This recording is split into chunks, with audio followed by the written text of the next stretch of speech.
आज ही बिल्कुल मनशियात फरोशों के खिलाफ DSP सियालकोट सदर सर्कल इमरान अब्बास की मुसलसल काबशें रंग ले आई हैं और मनशियात फरोशों के खिलाफ DSP इमरान अब्बास ने जो पिछले 2 माह से मुसलसल क्रैकडाउन शुरू कर रखा है, इसके अब मुस्बत नताइज बरामद होना शुरू हो गए हैं और इसके नतीजे में इलाका थाना कोटली सैयद अमीर के मनशियात फरोशी के हवाला से बदनाम तरीन गाँव गुजराल के साबका बदनाम ज़माना और रिकॉर्ड याफ्ता मनशियात फरोशों ने DSP सदर सर्कल सियालकोट के दफ्तर में आकर मुअज़्ज़िज़ीन की मौजूदगी में आइंदा मुस्तकबिल में मनशियात फरोशी न करने का बाकायदा हलफ दिया है।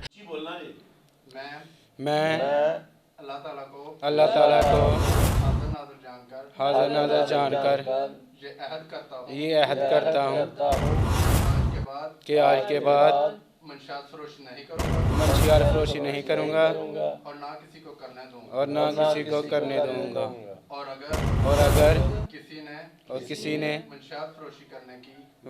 फरोशी करने की कोशिश की तो फ़ौरन पुलिस को इतला करूँगा। इस मौके पर DSP इमरान अब्बास का कहना था, जी मंशियात फरोशी लानत है एक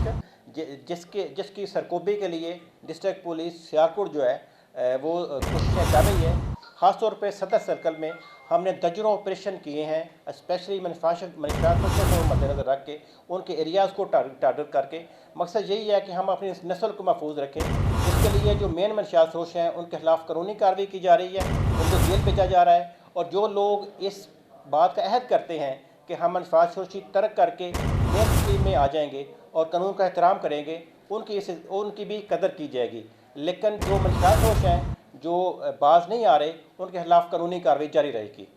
याद रहे कि पुलिस ने सर्च ऑपरेशन के दौरान मनशियात फरोशों को मुसलसल टारगेट रखा और इनके खिलाफ भरपूर कार्रवाइयाँ की। मनशियात फरोशों के खिलाफ शानदार हिकमत अमली अपनाने पर शहर इकबाल के अवामी समाजी और शहरी हल्के खसूसन वालिदैन की कसीर तादाद ने DPO हसन असद अलवी और DSP इमरान अब्बास और इनकी टीम को भरपूर खराज तहसीन पेश करते हुए इनसे इज़हार तशक्कुर किया है।